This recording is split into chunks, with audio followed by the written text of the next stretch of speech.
A importância da autoanálise. Pode parecer estranho no primeiro momento, mas a verdade é que para percebermos onde estamos indo, é muito importante saber de onde estamos vindo. Sim, porque temos uma estranha mania de repetir os erros do passado e, consequentemente, acabamos encontrando sempre os resultados anteriores, ou a mesma falta deles. Nosso passado é a fonte de referências sobre quem somos e como nos comportamos.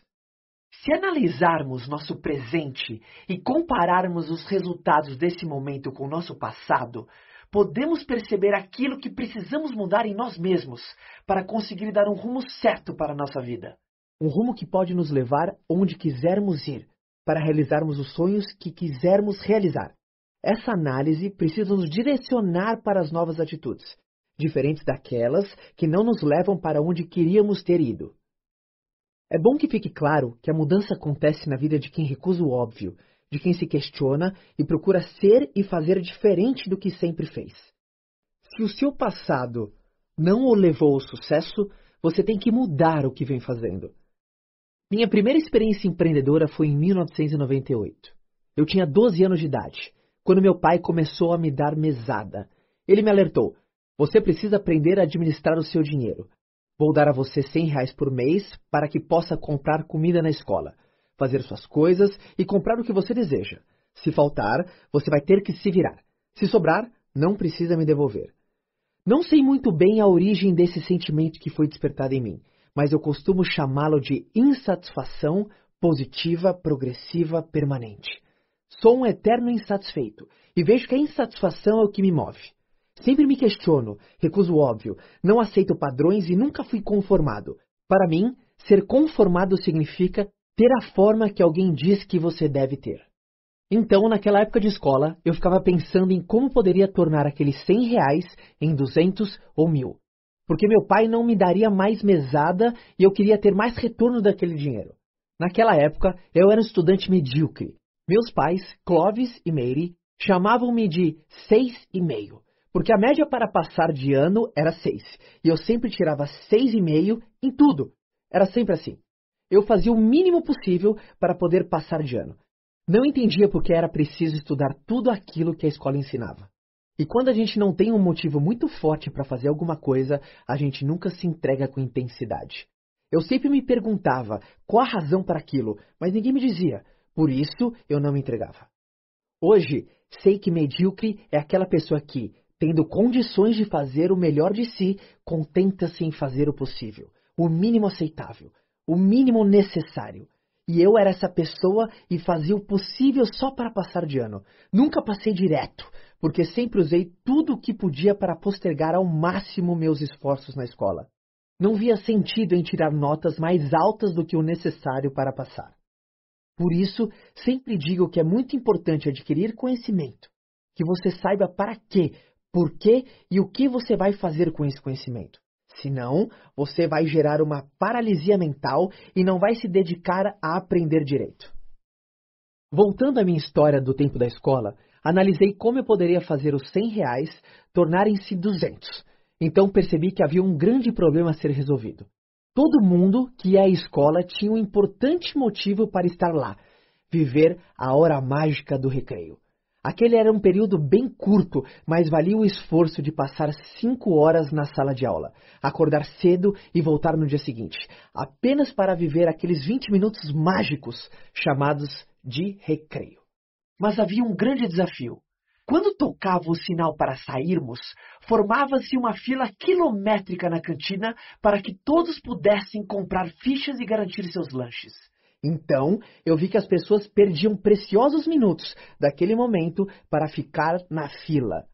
Comecei desde muito cedo a perceber que empreender nada mais é que ajudar alguém a resolver um problema da vida. É ajudar alguém a resolver um problema e ser remunerado por isso.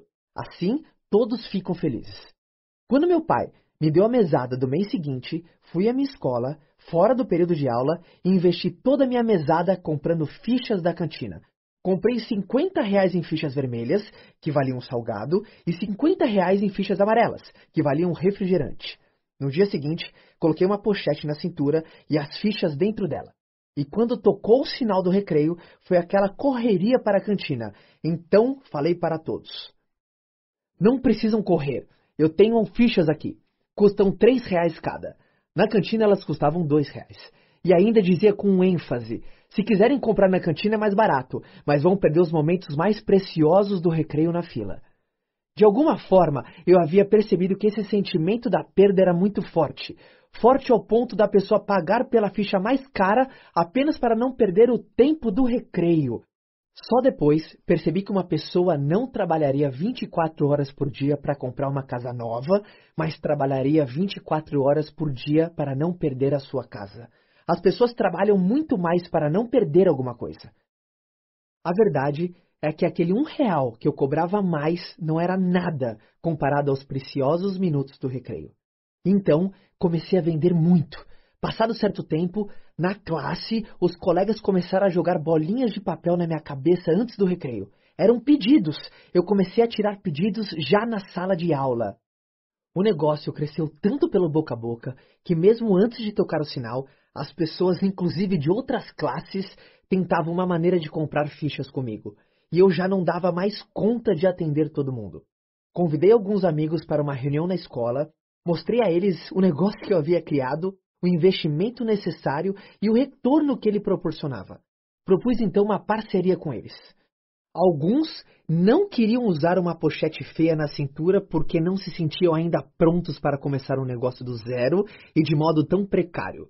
Foi aí que percebi que nem todo mundo estava disposto a comprar a minha ideia. Outros, porém, tomaram a decisão de trabalhar comigo. Ensinei tudo a eles, então passei a ter uma porcentagem dessas vendas também. Acabei abrindo uma rede paralela de venda de salgados e refrigerantes da cantina da escola. Eliminei a fila e multipliquei a minha mesada. Mas meu pai foi chamado pela coordenação da escola para ser notificado de que eu tinha que parar com o negócio, porque não era bom para o meu aproveitamento escolar. Porém, meu pai ficou muito feliz por eu ter colocado minha cabeça para pensar. Essa foi minha primeira experiência em negócios.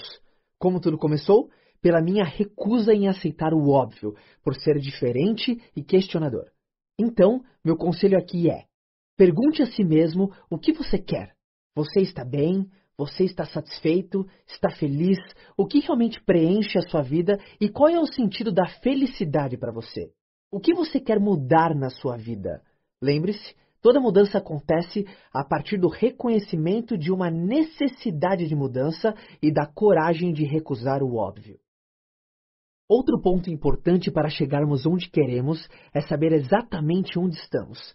Em toda viagem, você só pode traçar um caminho se tiver um mapa, atualmente um GPS, souber onde quer chegar e onde está atualmente. Somente com esses 3 elementos você pode desenhar por onde passará a sua jornada. Por exemplo, se você pegar um GPS, ele vai verificar o ponto em que você está e só depois vai lhe perguntar onde você quer chegar. Quando tiver essas 2 informações confirmadas, só então ele traçará a sua rota. Caso, por alguma razão técnica, o aparelho não consiga localizar onde você está, ele será incapaz de determinar a sua rota de viagem. Pois bem, você tem agora esse audiolivro. Ele vai ser o seu GPS, o seu mapa. Você já sabe que quer chegar ao sucesso. Então, resta saber em que ponto você está agora. Por isso é hora de você fazer algumas perguntas que ajudarão você a descobrir quais atividades serão necessárias na sua jornada, de modo que o seu caminhar o leve diretamente para o sucesso. Nesse momento, você precisa definir o seu ponto de partida. Então, pense com calma nas seguintes colocações e perceba com quais delas você se identifica mais, ou em que pontos você sente necessidade de mudar algo na sua vida. 1. Algumas pessoas não utilizam todos os recursos que têm disponíveis para trabalhar pelo seu sucesso. 2. Muitos empreendedores falham porque fazem apenas o que lhes é possível e não se empenham em dar o seu melhor para obter o sucesso. 3. Muitas pessoas se dedicam a várias coisas boas, mas deixam de lado detalhes importantes que os levariam ao sucesso. 4. Certas pessoas são completamente sem atitudes. Elas não saem do lugar e desperdiçam o potencial delas. 5. Muitos empreendedores não têm equilíbrio emocional para lidar com as dificuldades naturais de uma carreira ou um negócio de sucesso. 6. Existem pessoas que se frustram muito rápido e desistem muito cedo de seus objetivos. 7. Algumas pessoas não sabem nem onde estão e nem para onde estão indo. Giram em círculos e não vão a lugar algum. 8. Algumas pessoas não têm positividade e otimismo. Só veem problemas onde muitas vezes existem grandes oportunidades. 9. Muitos empreendedores não conseguem permanecer num estado de ânimo firme e determinado para continuar lutando até o dia da sua colheita. 10.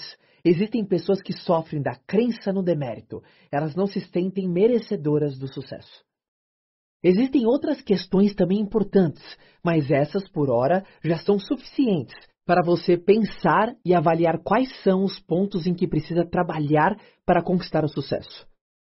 Ao longo desse audiolivro, buscaremos juntos outras necessidades de mudança que você precisa operar na sua vida para tornar-se foda e construir um sucesso consistente e duradouro. Por enquanto, é importante compreender, mesmo que você tenha se identificado com diversas dessas situações mencionadas anteriormente, isso faz parte da jornada para o sucesso. Isso faz parte da vida e é o que dá o sabor ao seu viver. Para conquistar os seus sonhos, será necessário lidar com medos e desafios. É muito importante ter esse discernimento. Nossas maiores realizações estão ali no meio, entre os nossos maiores desejos e nossos maiores temores.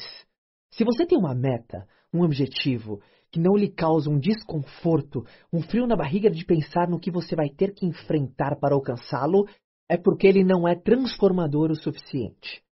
Por isso, é muito interessante quando você tem um grande medo, um grande bloqueio ou uma grande indecisão.